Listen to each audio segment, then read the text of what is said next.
All right, people, welcome back to another episode of ShiftED podcast coming to you.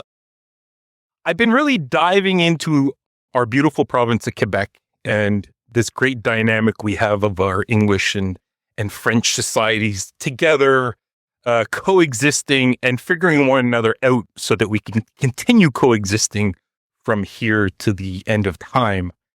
And today I invited a great guest. I have Morgan Gagnon, who is a part of PERT, and PERT is the Provincial Employment Roundtable. It's a nonprofit here in Quebec, and they're Montreal-based, and they really look at the labor market, do lots of research, policy briefs, and they also run a really cool mentoring program as well, or mentoring programs, I should say.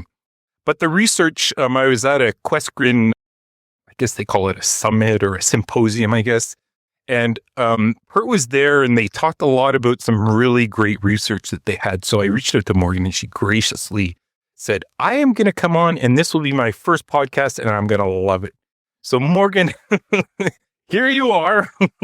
Thanks so much. It's a pleasure. I've been called cool, great, and gracious in the first 2 minutes. So I'm There you go.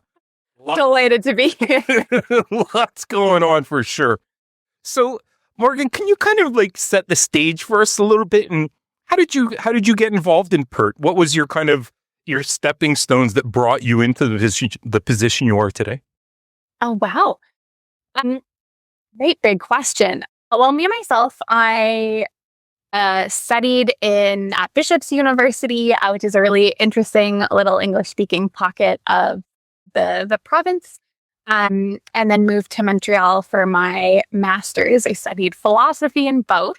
And then I started on PERT's research team, which was really exciting. First and foremost, because social science research is pretty different than philosophy research.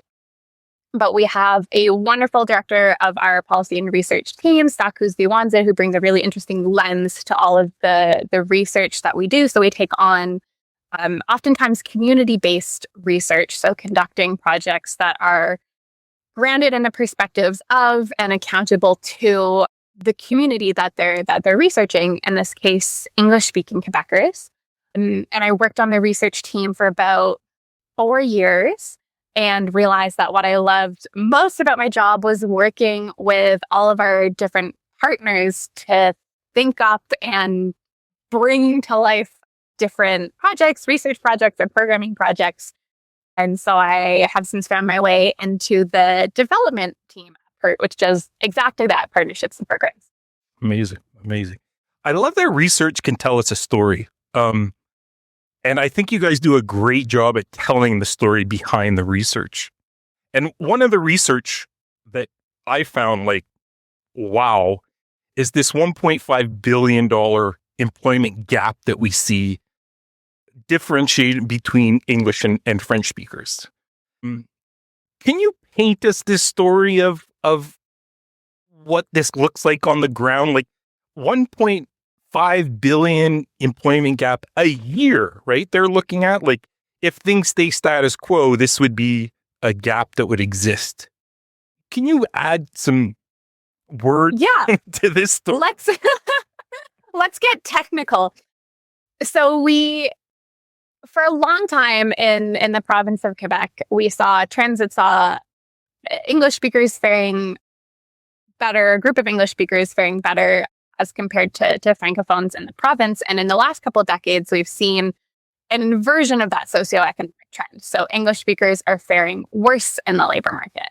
And that can mean higher poverty rates, higher unemployment rates, lower income rates, those key markers of socioeconomic status and often economic and community vitality. You see English speakers faring worse and therefore occupying a more precarious position in the labor market as compared to their French-speaking counterparts. And where the $1.5 billion number comes from, I think it's exciting. It's also very technical and statistically heavy. So I anticipate that maybe not everyone is as excited as I am by this report, but I think it's very exciting. We did a really technical report in partnership with the Social Research and Demonstration Corporation, or SRDC, where we said there are some differences between kind of the profile of English speakers and the profile of French speakers. So, for example, English speakers tend to be more highly educated or have higher rates of attainment at the university level, those kinds of things. We also have higher numbers of immigrants in the English-speaking population as compared to the French-speaking population. So you might say that sometimes on its face, when you're doing a comparison, you're doing an apples to oranges comparison. But if you smooth out those differences, so you control for those different features, we see that those gaps persist. The gaps in unemployment and in income, they shift around a little bit, but they persist, which tells us that language is or linguistic identity is a key piece of this puzzle. And when we calculate the fact that English speakers have this all things equal higher unemployment rate, lower income, and we compare kind of if they were to be fully active in the labor force at the same rate as French speakers, we see that that would translate into that $1.5 billion number, that would be an addition that this equity would bring to the labor force and to not only English-speaking Quebecers, because narrowing those gaps is in the interests of community members, but also to the province, because it brings more economic capital to the province itself as well. So it's really a win-win, is what I'm saying. Right.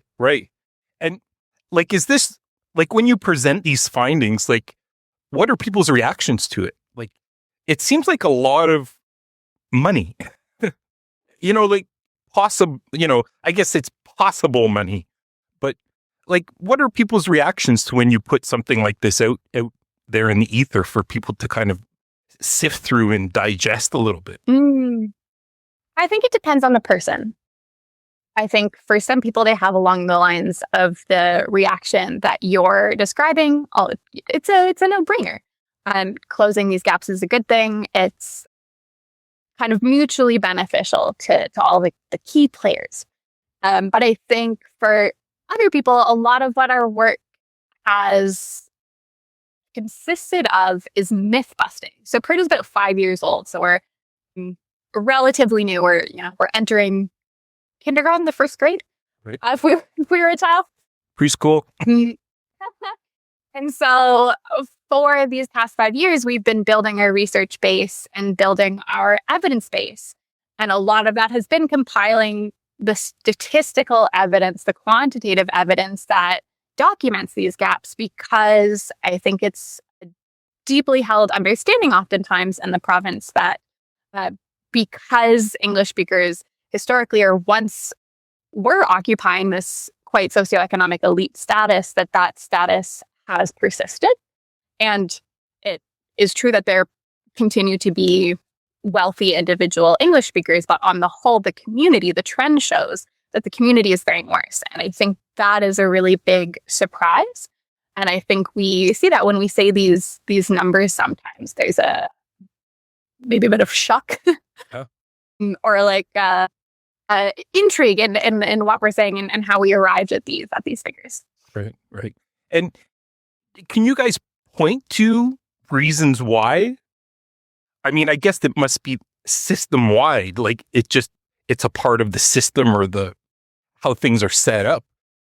Were there clear markers as kind of pointing to reasons? Yeah. How much time do you have? Give me the top 2 or 3. Absolutely. So far and away, as you might not be surprised, and as the statistical data shows, when we do this kind of smoothing for difference, language and linguistic identity features prominently in the existence of these gaps. But what we oftentimes want to understand is the why behind that. So if the quantitative data illustrates that there are gaps, we want to understand why there are gaps. So for that reason, that's where a lot of our more community-based research comes in, talking to people to understand their perspectives and their experiences. So we've done a couple major projects to dig into this, community surveys, interviews, etc. And the major finding is French, perhaps to no surprise. But what I think is really interesting is that there's a lot of nuance to the way that people might identify French as a barrier or as a challenge or as an opportunity if we're thinking in a more positive mindset. So, for example, some people say, and the data shows that French language competency can be an issue. People might not have the French level necessary to enter into a specific job. They do the interview, they're not really able to navigate it effectively. For other people, it's a confidence issue. They maybe have the level of French necessary, but they're not confident deploying it. It could also be a range of other things touching French. So, for example, for a lot of specific professions in Quebec, think doctor, lawyer, engineer, things that are regulated, there are tests to enter into those professions. And English speakers need to demonstrate levels of French sufficient and vocabulary specific to that profession to enter into that specific role. So maybe you are generally good in French, but you don't have the technical vocabulary you need to enter into your industry or to network with Francophone professionals. All of these things that touch on language, but are quite nuanced, I would say. So that's I think, kind of the primary bucket. And then there are a lot of other challenges. Access to resources and information in English is a big one. So being able to access employment services in English, kind of on the flip side of that, access to French language learning services. And a lot of these issues are stratified differently across different groups. So, for example, we often see that there are worse socioeconomic gaps for English speakers in the region, so living further from urban centers in Quebec. And these individuals or these communities will also report, and we see from the brick and mortar data that there are fewer, say, French language learning centers in these areas or adult education services or jeunesse emploi.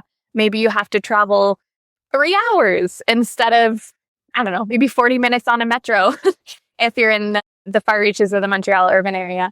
And so there are these kind of general barriers, but the way that they, I like to say, like ping pong off of different people's identities, demographic and geographic, are very different. Kind of can crowd the structure. Yeah, absolutely. And I mean, those barriers you also have need to know, want to know, right? That was another research report that you guys put out where it kind of shows those barriers that you were just explaining, that it's not just language barriers. There are a lot of other barriers that exist out there that influence this. I love your stories, how you're turning data into stories, Morgan. So beautifully well. Thank you. Our director of public affairs, Chad Walcott, always loves to talk about the sticky stories because it's one thing to hear a number, it's one thing to hear 1.5 billion, but unless you have a face or a reality that captures, it doesn't stay with you. Yeah. Making it human, and making it like, here's something I would have, I live, or, like where you can identify with parts of it anyway. Exactly. I love that. So if we look ahead a little bit, yes, 10, 15, 20 years down the road, how are we getting ready? How are we getting ready for this? There's so much changes that have gone on, in our society as of recent. Things are shifting, healthcare, AI, trades. I mean, where are the jobs that will be actually paying a living wage down the road? If you could paint that story for us a little bit, Morgan. That's a great question. I fear I do not have a perfect answer for you because in general, the labor market is in a state of flux, but I think the changes, both that major shifts are having. So Quebec talks about the transition numérique, which is like the digital transformation and the shift to AI, what those changes look like. We haven't fully seen, but also what those changes will be, I think, change day by day as things like AI develops, I should say. There are also other provincial priorities like the transition vert, so transitioning to a more green economy. And that can look like a change in jobs, but that can also look like the changing nature of jobs. So, for example, if a vocational training program is training auto mechanics, it's maybe shifting their education to focus on EVs a lot more, or in addition to, I guess you said just, gas-powered vehicles or regular vehicles, if I can say that. So I don't have a clear answer for you because things are simply changing so quickly. And I think the question of what these would look like tomorrow is very different in and of itself than what things would look like in 10, 20 years. But maybe what I will highlight is we have a couple of interesting projects looking at how, this is not the specific language we use in the project, but I think they could be summed up as how we create resilience in our workers and oftentimes in our youth. So we have a project, for example, looking at the soft skills that employers value and a need in the labor market.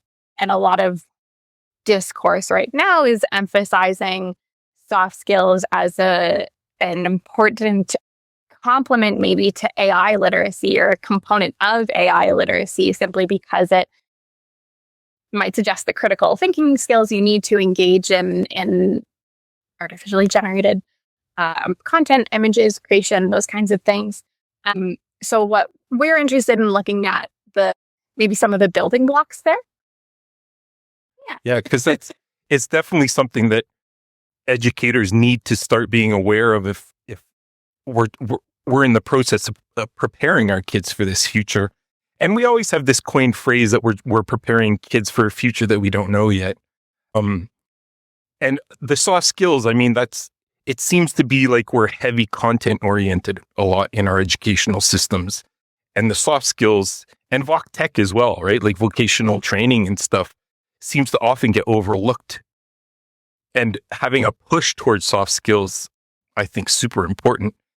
Do you guys look into research around that? Like, do you guys have active research or looking to research where you can kind of look at how soft skills could be more integrated or what ones that are most crucial right now? Is there any evidence out there that kind of leans towards one direction or another? Yeah, so we have a couple maybe exciting projects that I will tease. One is the project I just mentioned. It's conducted in partnership with Vanier to dissect is a little graphic, but examine a specific soft skills framework and make that really digestible to employers and to users to say, we have understandings of what, say, problem solving skills are, or creativity looks like, but here are concrete examples of what this looks like in the workplace in a way that I think it makes it easy for people to actually envision. And then we transmit that data, in this case with our partners with Benny, to help them inform the programming that they're doing with their youth to help them prepare explicitly for the labor market. But I think part of what you're talking about, what's really interesting is maybe next door to PERT's wheelhouse is how we're preparing youth, because PERT is focused on employment. When we're dealing with youth, we're often dealing with youth, maybe 15 and over, often 18 and over working age youth. But I think what you're naming is what is upstream of that, the way that we're not only educating kids and teaching them different skills and showing them skills at the post-secondary level, but at the secondary and elementary levels as well. So this is less of our wheelhouse, but I suspect it's kind of more within Learn's wheelhouse. Yes, absolutely. Well, and we get informed, that's the beautiful thing about our English community within Quebec is that we rely on one another, right? Like we support one another with findings and best ways and best practices and strategies, and so that we can maintain support, for our Anglo learners. There on PERT also there's mentoring that takes place, right? And you kind of are alluding to that a little bit. Is the mentoring so it's for your ending teen years kind of. But like, what are some of those? What does it look like if somebody was interested in getting support or mentoring? How does PERT manage that? Like, what's the program like? Can you describe it a bit? Yeah. So PERT has a mentorship program called Circonflex. Tagline where accents don't matter, which I think is very sweet. And the idea is that we pair individuals who are French language learner, aspiring francophones, with francophone professionals. Firstly, to give them a mentor with whom they can practice their French, but also kind of set really specific goals around their French development and kind of identify plans and track those goals in regard to their French language development. But we also try to pair them based on industry and region. Region just so that it's easier for people to meet in person if they're interested. But industry, getting at something that I named earlier as a barrier, is to help people not only find a match with whom that they can practice their French, but whom they can develop French skills and vocabulary that are specific to their interests and their industry. So, for example, pairing to the best of our ability, maybe an English-speaking student studying social work with a Francophone social worker, so that they're able to talk about not just French development generally, not even just the professional vocabulary of social work, but, for example, the French test that English speakers need to pass in order to enter into the order of social workers. So to help expand the professional networks of our English-speaking community members, which is really, really exciting. I think I love that idea. Something that it's what I think I have loved maybe that's too strong of a claim, but something that I really, really like about my job is working in the weeds with our mentors and mentees and hearing the individual stories of growth of mentees is really lovely. But it's also really, really, really cool to speak to the mentors and hear them say, like, I love French and I'm so excited to help somebody else develop French skills. Or like, I came to Quebec 20 years ago and I didn't speak a lick of French and I learned it. And now I'm really excited to give that back to somebody and show them a culture that I have become a part of and that I love. It's really heartwarming. Yeah. What a beautiful note to end on, Morgan. I mean, you're in this storytelling. I just want to thank you. Like, it's just so enlightening and people, please, like listeners, I'll put the link to PERT on this cast so that you can go and check it out, because they have, I mean, this is a couple of researches that we touched on today, but there are a ton of... We got a lot of reports. And really enlightening stuff. So if you're into research and looking at the story behind it, they do an amazing job at that. Morgan, thank you. This has been really informative and you made me a lot smarter today, that's for sure. So I appreciate that. We live in this province and so much happens behind the scenes and and then somebody can like kind of pull all the pieces together and it just, yes, okay, it makes sense. So thank you for that. And all the best with PERT and all the projects that are coming up. And I mean, when the next slew of research comes out, you're going to come back on and we'll tell more stories about the research and the people behind the research. That would be lovely. We love nothing more. You did a great first podcast too. Thank you. Thank you so much. Thank you for guiding me through the process. It's been a delight. Awesome. Take care.